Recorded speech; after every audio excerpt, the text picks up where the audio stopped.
It's the shittiest job. 3 years ago, we traded city life in Stockholm for rural living in the Italian countryside of Piemonte. We bought this abandoned farmhouse with a dream and a vision. But when does anything ever go to plan? There have been unreliable workers, structural, shall we say, surprises, and a whole new culture to adapt to. For the past 3 years, we've been tirelessly renovating this house on a very tight budget. Join us on this journey as we continue the restoration of this 100-year-old abandoned rustico. Welcome to our Italian dream house, year 4. It is finally time to start tackling this garden. It's been 3.5 years of an absolute chaos, and during the next few episodes you will see us transform this from a concrete/weed nightmare into a beautiful Mediterranean oasis. Enjoy.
The important question is, will it be a shitty job? It's the shittiest job I've ever done.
you a legend? Oh, I don't know. Yeah, I am, but I'm so over this.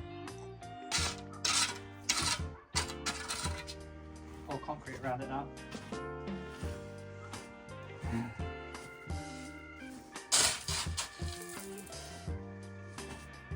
Just stabilising it with a bit of gravel then.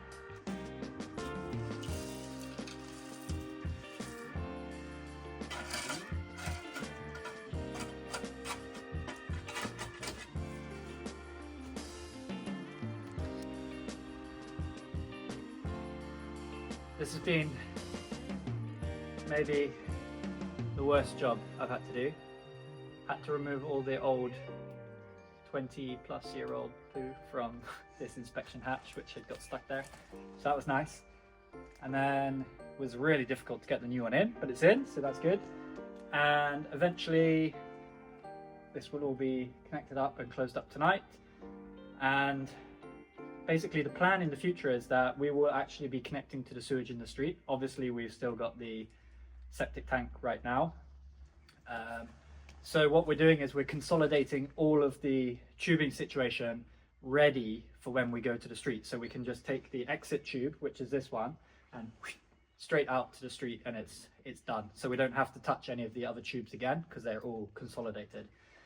So it's a little bit of extra work now, but for less work later. So yeah, a really messy job, but had to be done, and I pulled the short straw, so looking forward to a nice glass of wine. I was really offering to dive into the septic tank. You could have gone and put your snorkel on and got in there. That is sick. Yeah, so the last thing to do is just close up the hole around that one. I need to connect my tubes in and use some PVC cement just to fix it all in place. And then, yeah, fill all the holes, and then we can start thinking about leveling the garden and getting our weed barrier material down, fabric, what's that called, landscaping fabric down, and then get our gravel on top. So yeah, it's a good step forward. It's a shame we had to do it, but tubes got broken and it couldn't be avoided. So it's good to have ticked off.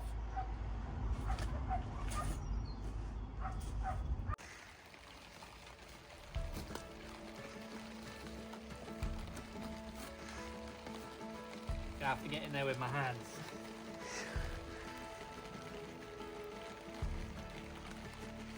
I thought that this part of the renovation was supposed to be making things look pretty. Yeah. Oh my god. Oh, it's working already. I can smell the septic tank breathing. Oh, fantastic.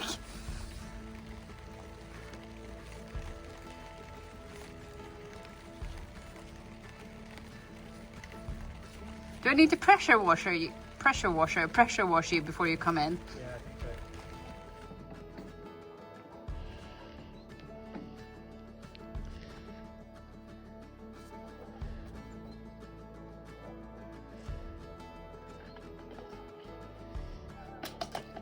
Oh, it's all going into one. Yes. It looks like the engineer is engineering here. Yeah. Only took me 3 days of working it out. I'm hearing a lot of ugly words. Yeah, I've had to rearrange to make sure that we get the right gradient on this tube coming from the stable. So I'm on about my 4th or 5th iteration of this whole setup. The most important is that obviously it all has a gradient down to the septic tank, and it's proved a little bit tricky, but I think I've got there.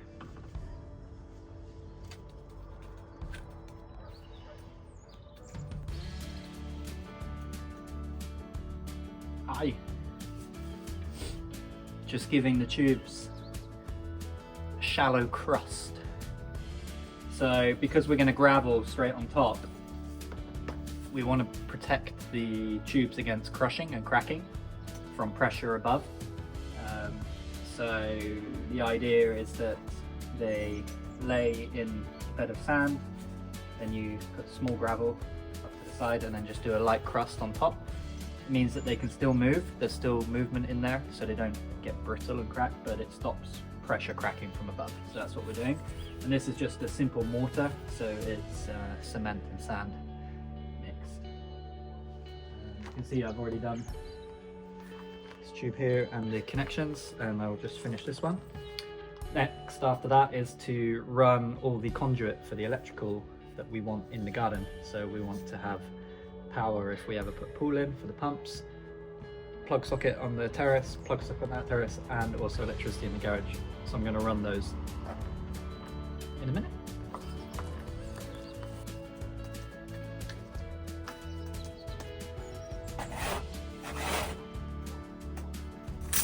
What's happening in the garden? Tubes and more tubes. This time electrical conduit tubes. And I need your help. Well, yeah, I'll help. Person job.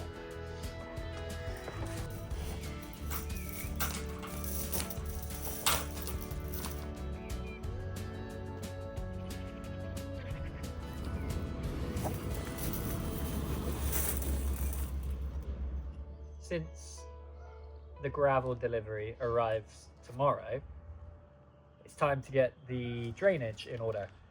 So the first thing to think about is the guttering. So the guttering up until now has actually been just sort of draining onto the concrete slab, more or less next to the foundation. So we've changed that. It's going to go into tubes that go underground and connect into a French drain using this perforated tube. We're also going to put some French drain in the garden where there's a bit of heavier clay soil and it doesn't drain as well. So we make sure we don't get pooling of water when it rains, because it can rain quite heavily here on occasion. We're also going to put a gutter onto the garage, which will also go into the French drain, and so will the guttering on the side of the house. So that's what we're up to now. We've got 50 meters of perforated tube to lay in the garden and cover with gravel for tomorrow 10 o'clock in the morning. How did it go to fit all the tube in the car? Should we show? Yeah, it was difficult. We had to do 2 trips. And we were sort of tangled up in a coil of 11 centimeter diameter perforated tube. Most people arriving at our builder's merchant have some kind of truck. Except for us who have an Audi Q3. Flatbed trucks, vans, and then we arrive in a normal car. Not cool. Good luck.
Making some final checks with my spirit level to make sure that the tube has a gradient away from the house towards the end of the garden, and in a couple of places it was level,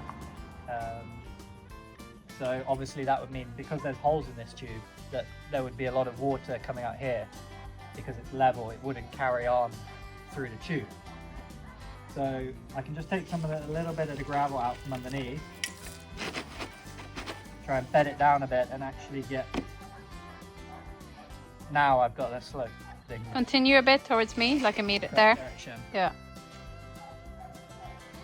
That's also sloping in the correct direction. Cool.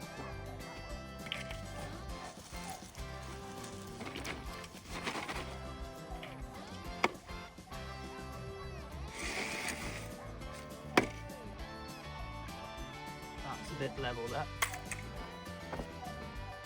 Put some out here.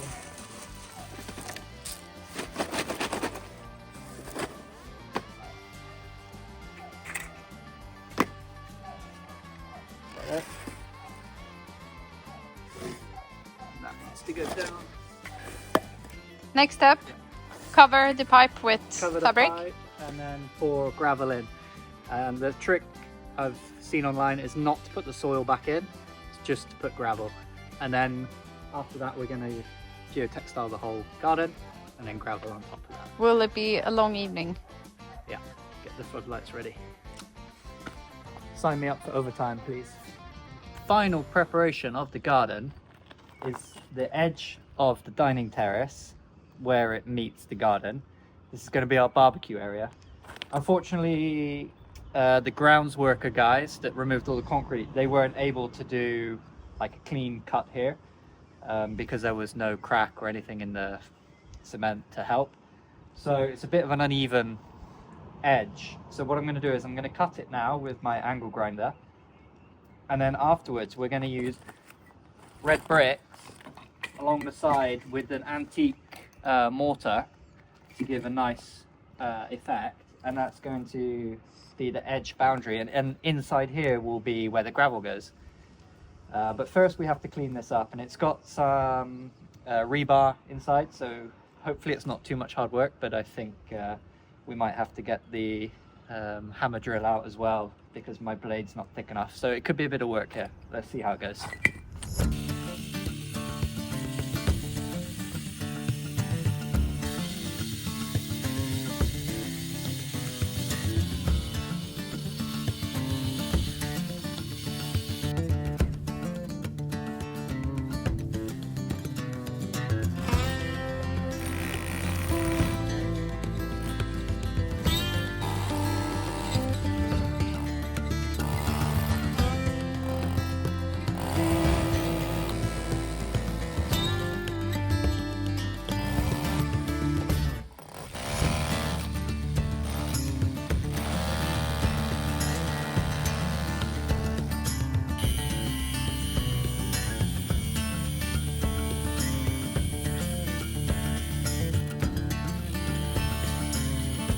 We've just been digging like a trench along the side here where there is room for the old red bricks to go in. We want them to be kind of in line with the cement here. We'll do our best. But now there's space for the mortar and the bricks to go in.